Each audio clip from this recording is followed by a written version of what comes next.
કાળઝાળ ગરમી વચ્ચે વલસાડ જિલ્લાના વાતાવરણમાં પલટો. ભારે વરસાદના કારણે પતરાના શેડ પણ ઉડી ગયા. ભર ઉનાળે રાજ્યમાં હવામાન વિભાગે વરસાદની આગાહી કરી છે, ત્યારે વલસાડ જિલ્લામાં વાતાવરણમાં પલટો જોવા મળ્યો છે.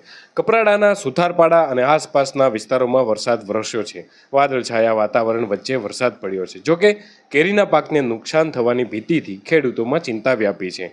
આ પહેલાં જ હવામાન વિભાગે જિલ્લામાં વરસાદની આગાહી કરી હતી. હજુ પણ વરસાદમાં નોંધપાત્ર વધારો થવાની શક્યતા છે.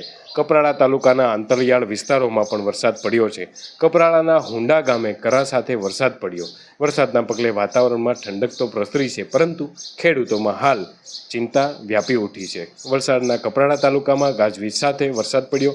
હુડા, ગિરનારા સહિતના ગામોમાં વરસાદ પડ્યો હતો. કરા સાથે વરસાદથી કેરીના પાકને નુકસાનીની શક્યતા વધુ રહી છે. ગિરનારા ગામમાં આવેલી આશ્રમ શાળાના પતરા પણ ઉડ્યા હોવાની ખબરો મળી રહી છે. વેદાંત આશ્રમ શાળાના પતરાના શેડ ઉડ્યા. 15 જેટલા વૃક્ષો પણ ધરાશાયી થયા અને વીજ પોલને પણ નુકસાન થયા હોવાના સમાચારો મળ્યા છે. રાજ્યના અમુક જિલ્લાઓમાં 4 દિવસ જોવા મળશે વરસાદી માહોલ.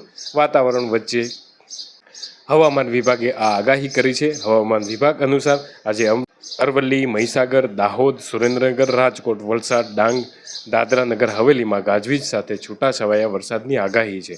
14 મેએ અમદાવાદ, આણંદ, સુરેન્દ્રનગર, રાજકોટ સહિતના વિસ્તારોમાં વરસાદ પડી શકે છે.